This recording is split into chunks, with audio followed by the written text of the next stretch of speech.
Apa hukumnya orang yang bertato menjadi imam sekalipun dia sudah insaf dan banyak hafalannya? Karena sebagian orang ada yang tak membenarkannya. Imam di Jepang itu mantan Yakuza. Yakuza itu tatonya sampai pergelangan tangan. Begitu dibuka, tato semua. Ini aja yang tak bertato. Leher, tato semua. Dan itu jadi imam. Taubat berkat jamaah tabligh. Karena yang bisa mentaubatkan Yakuza itu jamaah tabligh. Yang berani menepuk tatu-tatunya itu, mas, taubat. Nah, itu jamaah tabligh. Akhirnya taubat. Taubat jadi imam. Sudah kita bahas. Cari videonya di YouTube, Somad Tato, enter dapat. www.youtube.com, tulis di situ Somad Tato, dapat. Kalau mau kaji lengkapnya. Tapi kesimpulannya, tato tidak najis. Maka tak perlu disetrika. Ini saya tengok banyak yang tobat setrika, gambar ular kobra, disetrikanya jadi cacing tanah. Mau belok-belok lah kobra tadi. Biar aja, tak perlu. Dan kita pula bagi yang belum bertato, menengok orang bertato sudah tobatnya, kita tengok-tengok. Ini belum habis, tengok-tengok. Ya kalau dia sudah tobat betul, kalau setengah tobat, apa kita tengok? Mata lain. At-taibu minadz-dzambi kama la dzambala. Orang yang tobat maka dia macam tak berdosa, bersih. Jangan-jangan dia jauh lebih suci daripada kita. Jangan merasa dirimu suci. La tuzakku anfusakum. Saya kalau menengok orang bertatu sholat, oh kagum saya. Dia bertatu preman dapat hidayah, maka mungkin dia lebih dulu masuk surga daripada kita. Karena nilai jihad dia luar biasa. Ustaz jihadnya tak ada.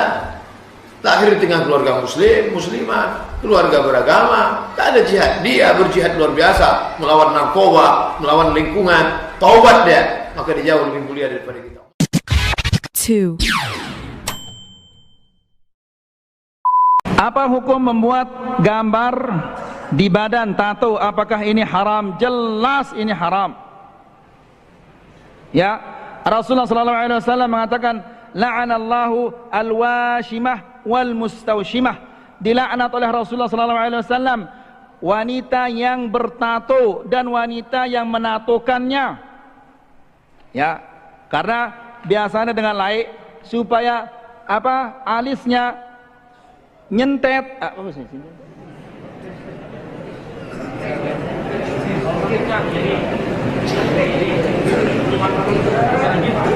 Iya, supaya jergit.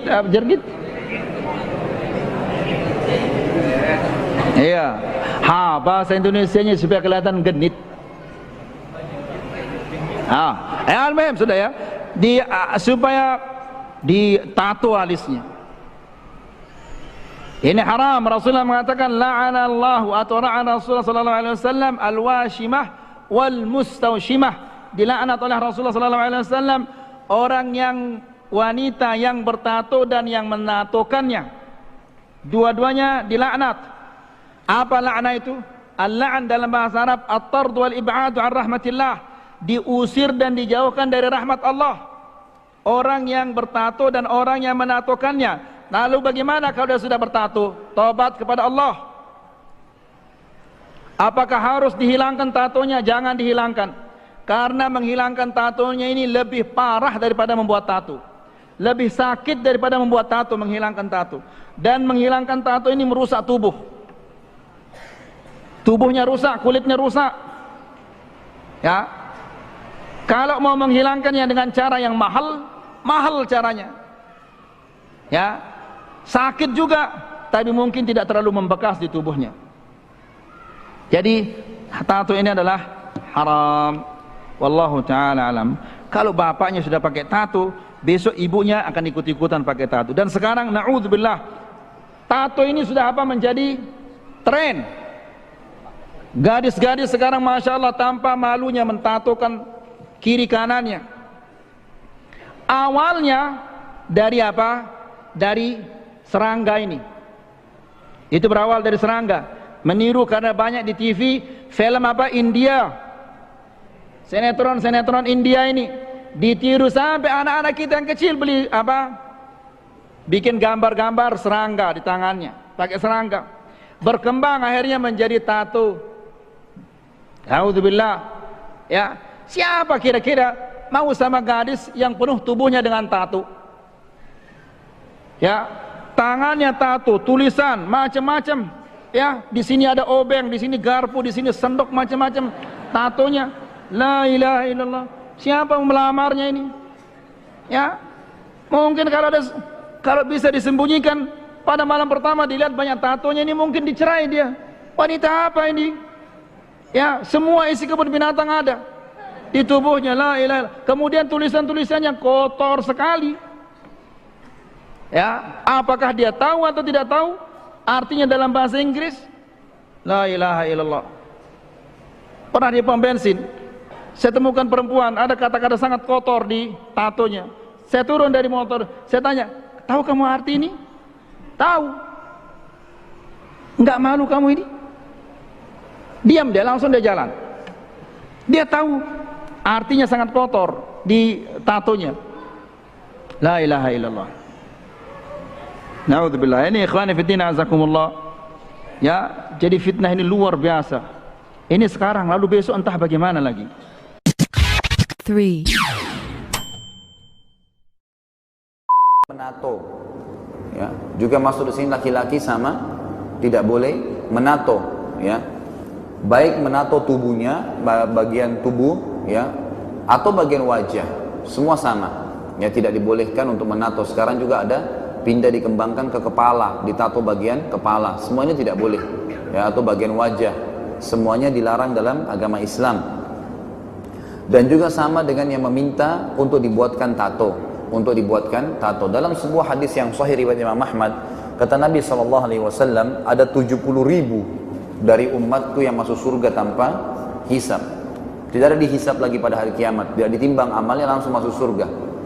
Lalu seorang sahabat Nabi berkata, Uqasha bin Muhsin radhiyallahu anhu, ya Rasulullah, doakan saya termasuk di antara 70.000 itu. Lalu kata Nabi SAW, engkau termasuk dalam 70.000 itu. Ya, kemudian ada sahabat Nabi lagi yang berdiri mengatakan, ya Rasulullah, saya juga, doain saya juga supaya saya termasuk 70.000 itu. Lalu kata Nabi SAW, sabakakal Uqasha, kau telah didahului oleh Uqasha. Lalu beliau sebutkan ciri-ciri 70.000 itu. Yang pertama, mereka yang tidak bertato. Kemudian mereka yang tidak bertatayur, menggantung nasibnya dengan benda, dan mereka hanya bertawakal kepada Tuhan mereka. Mereka hanya bertawakal atau menggantungkan nasibnya pada Allah Subhanahu wa taala. Saksi bahasan kita adalah masalah menato, ya. Tinggal pertanyaan, bagaimana kalau orang sudah terlanjur mentato tubuhnya, maka dia bertaubat kepada Allah Subhanahu wa taala, dan ulama sepakat mengatakan dianjurkan untuk dia menghilangkan tato tersebut. 4, Ustaz, saya mau tanya, saya punya anak, sudah dewasa, dia sholat kentang Pak Ustaz, tapi itu badannya bertato Pak Ustaz, itu sholatnya sah? Nah, ya, itu aja Ibu. Ya, Alhamdulillah. Bismillahirrahmanirrahim. Pertanyaan yang mungkin banyak terjadi di Indonesia, apalagi kita lihat fenomena tato ini ya.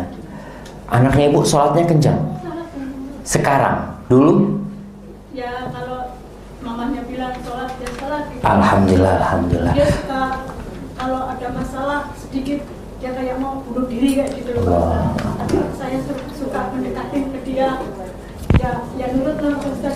Alhamdulillah. Ini berkaitan dengan hukum tato.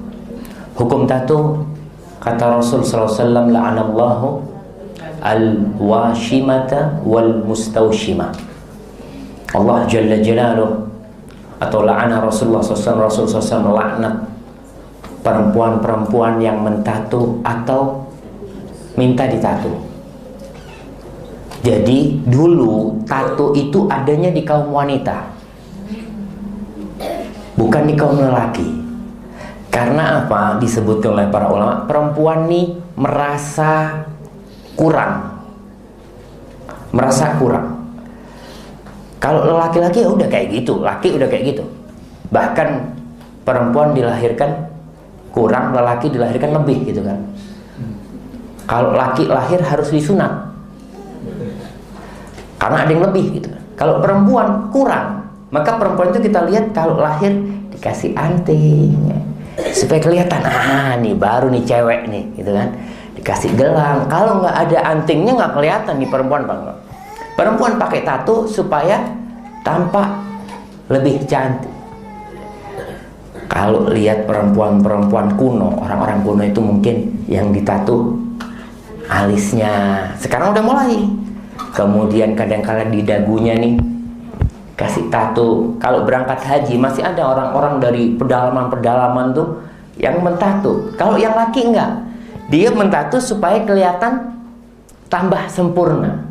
Muncullah kemudian generasi lelaki-lelaki yang enggak pede dengan yang Allah berikan kepada dia. Dia nggak pede, padahal badannya udah gede gitu ya, masih nggak pede. Akhirnya dia pasang tato gitu loh. Subhanallah, emangnya bagus ditato gitu kan. Dia karena nggak pede, dia pasang itu. Tetap dilaknat. Lelaki dan perempuan pun sama-sama dilaknat dengan tato. Berkaitan dengan sholatnya, apakah sholatnya sah atau tidak. Orang yang mentato itu air sebenarnya masuk ke pori-porinya. Jadi tato itu di bawah kulit. Gitu, kan? Di bawah kulit. Dia itu di bawah kulit, bukan di atas kulit. Beda sama cat. Jadi ada ibu-ibu yang mencat apa? Kutek.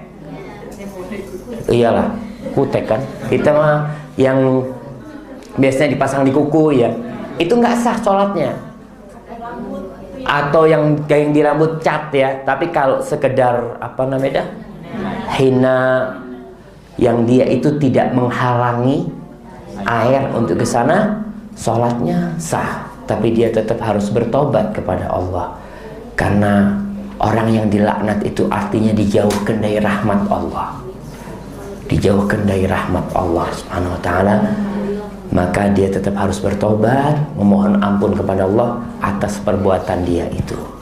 Maka jangan dianggap remeh ya. Kadang-kala ibu-ibu ada yang alisnya ditato karena kurang cantik, kemudian seperti itu. Subhanallah, udahlah, insya Allah yang Allah berikan itu yang terbaik buat kita. 5. Soal tato gelut, ayo tatoan gak oleh wudhu, gitu toh? Gak sah wudhumu, seneng arek-arek. Kok gak sholat? Aku gak iso wudhu ya. Disangganya terus sedih, seneng. Wong gara-gara tatoan gak bisa wudhu. Akhirnya dia gak pernah sholat kan. Sing salah sing bid'ahno atau sing karena gak sholat akhirnya. Jadi kalau Anda ingin tidak sholat, mulai besok tatoan. Padahal wudhu itu kan bukan urusan kebersihan jasad, tapi kebersihan hidupmu, rohanimu, perilakumu, akhlakmu. Makanya secara simbolik meripatmu dibasuh, karena kamu harus waspada, kamu sering melihat hal-hal yang tidak baik. Begitu juga telingamu, mulutmu, hidungmu, dan seterusnya, kakimu, tanganmu dibasuh karena dia sering melakukan, dibersihkan dari perilaku-perilaku biasa. Kalau yang kentut pantatmu tidak diusap. Masa ana wudu ngene rek. Ngene wudu. Nggak ada. Bala yang kentut siapa? Jadi yang kotor mana? Pantatnya tuh. Nah jadi ternyata wudu itu bukan urusan kotornya badan. Wong buktinya yang dicuci mukanya. Kalau Anda tidak paham soal ini, lama-lama badanmu bertengkar sendiri. Badanmu, wajahmu begitu diwudhu, aku gak melok ngentut.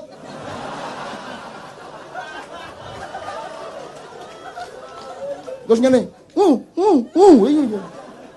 saya lihat itu saya ngentut duduk aku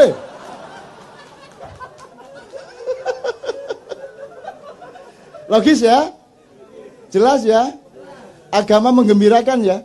paling tidak menjadi rahmatan lil alamin pada dirimu, pada keluargamu, wis alhamdulillah. Kalau itu sudah kamu alami setahun 2 tahun, kamu adalah rahmatan lil alamin bagi tetanggamu, bagi semua yang ketemu dengan kamu. Kan begitu.